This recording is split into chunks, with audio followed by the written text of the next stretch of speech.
Hi friends, this is Denisha and welcome to my channel Diane's Paradise. Hope you all are doing good.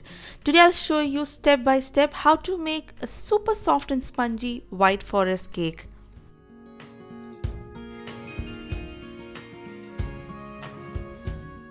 This is a half kg measure cake and for this we'll need a 6-inch cake tin. Let's begin with greasing the tin with some butter or oil. Line the tin with a parchment paper and dust it with some all-purpose flour.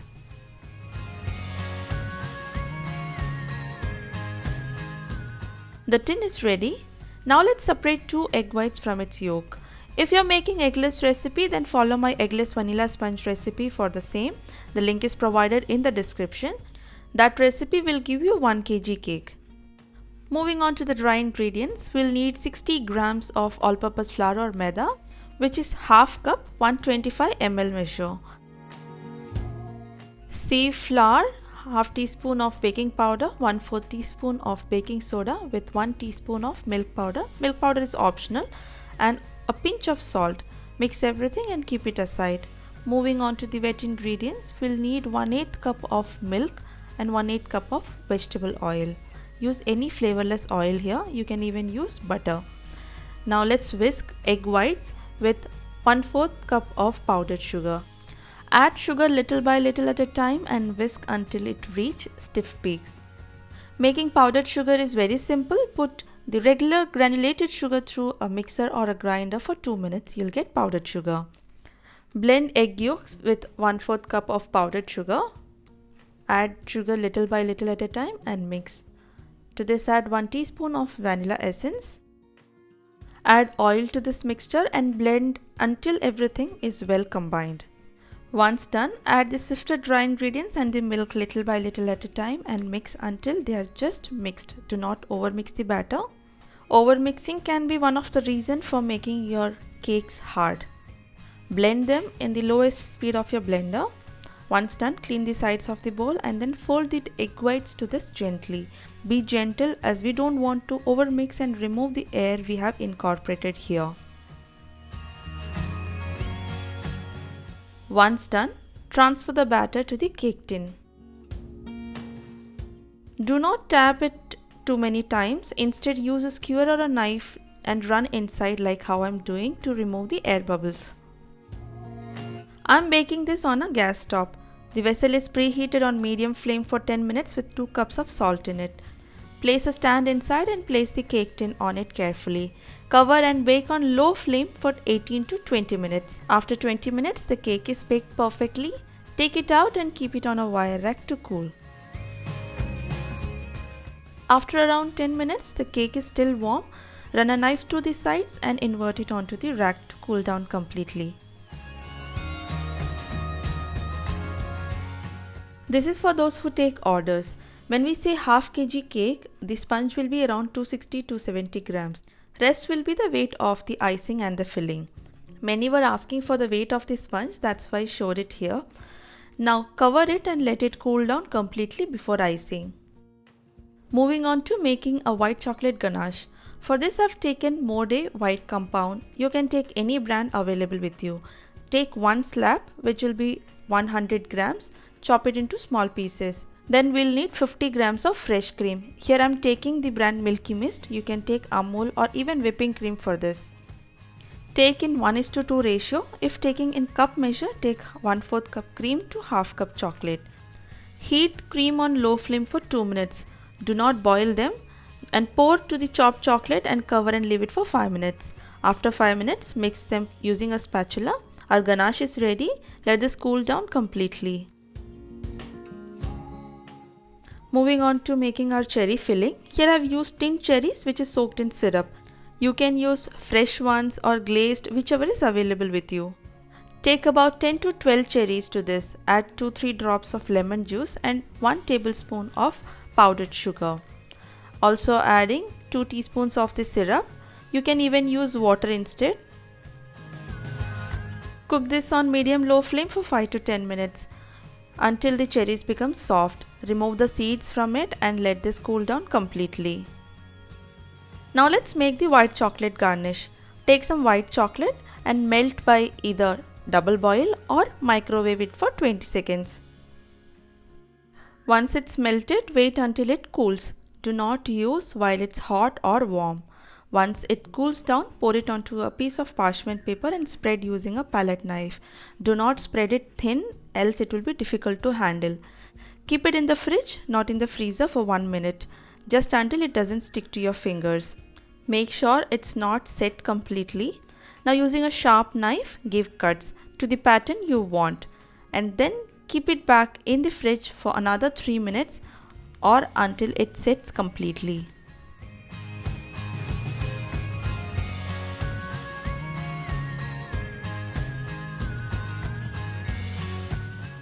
This is how they look once they are set. Keep them in fridge until you need them.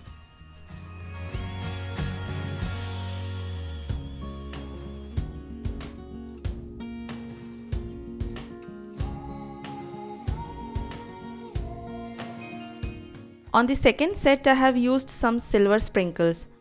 Moving on to making whipped cream for icing. Here I have taken 1 cup of chilled cream. For making perfect whipped cream, always use cream when they are super chilled, but they should not contain any ice crystal in it. Use a strong blender around 400 watts for best results. Start whipping from low speed and gradually increase to the highest. In between, don't forget to clean the sides of the bowl and whisk until they become thick and you see stiff peaks. Do not over whip the cream, else you will not get perfect finishing on the cakes.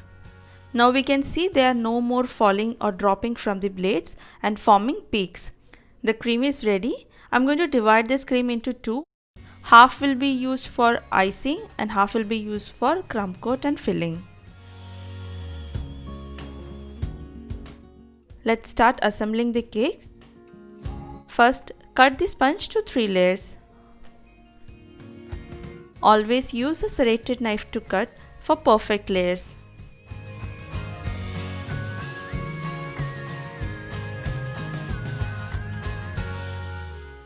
To the whipped cream, I am adding half of the white chocolate ganache.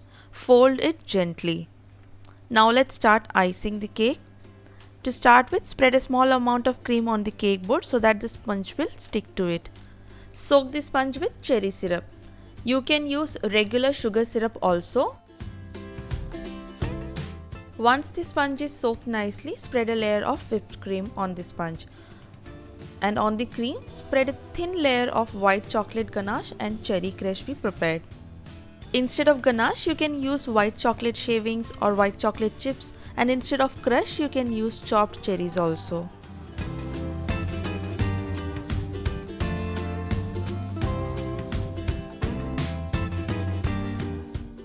Once done, place the second layer of sponge on top and repeat the procedure.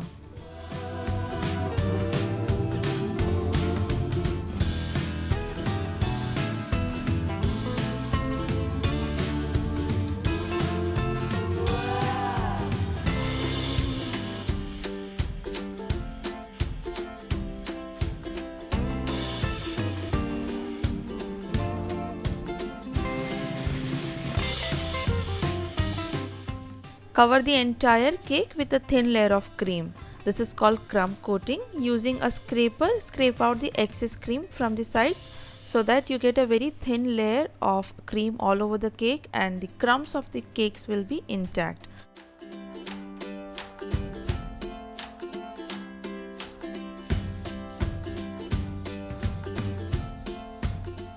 If you're a beginner, chill the cake for 15-20 minutes after the crumb coat in the fridge so that the crumbs will be set and it will be easy for you to ice.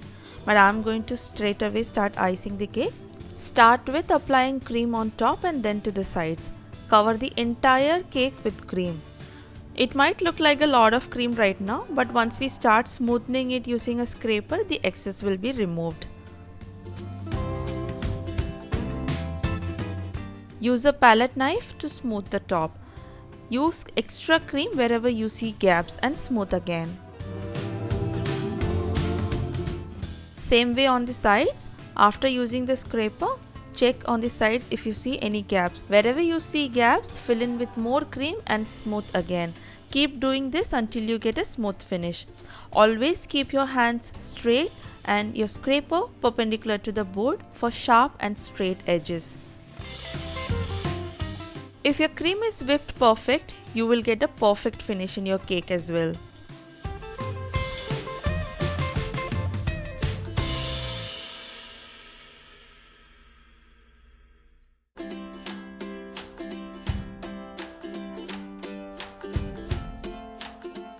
For the final finish, this is a piece of plastic sheet. It's flexible, as you can see, something similar to the plastic files we use. Take a small piece of it and give a final smooth finish to the cake. Do not put a lot of pressure on the cake, it should be like a feather touch.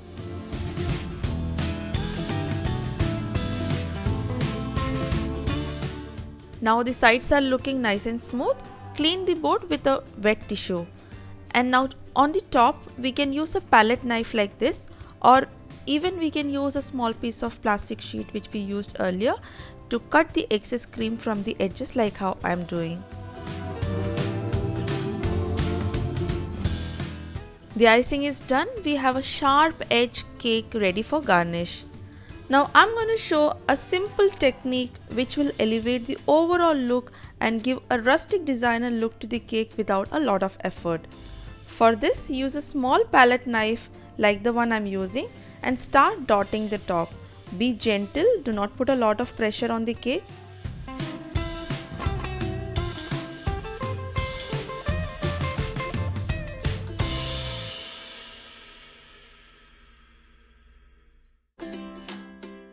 You can do this design on the entire cake and use a broad red ribbon at the bottom and use some fresh roses, red roses or any other fresh flowers on top.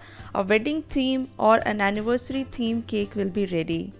I've simply given you some idea for your next cake, but I'm only using it on the top, as on the sides I'll be going to stick the white chocolates.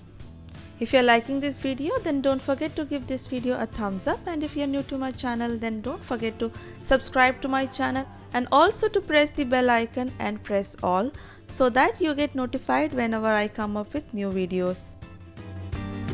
Placing some cherries on top. Stick the pieces of white chocolates on the sides.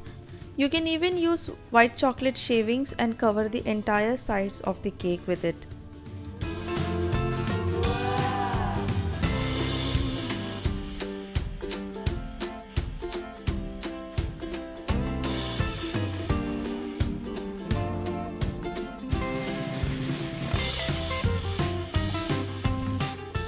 The cake is almost done.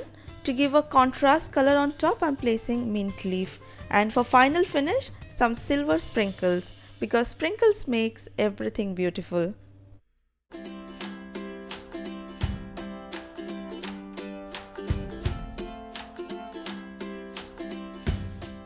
The cake is ready. Keep it in the fridge for at least 2 hours to set.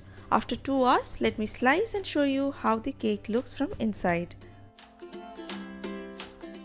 The knife is going through so smooth and easily inside, which means this is going to be an extremely soft cake and will melt in the mouth.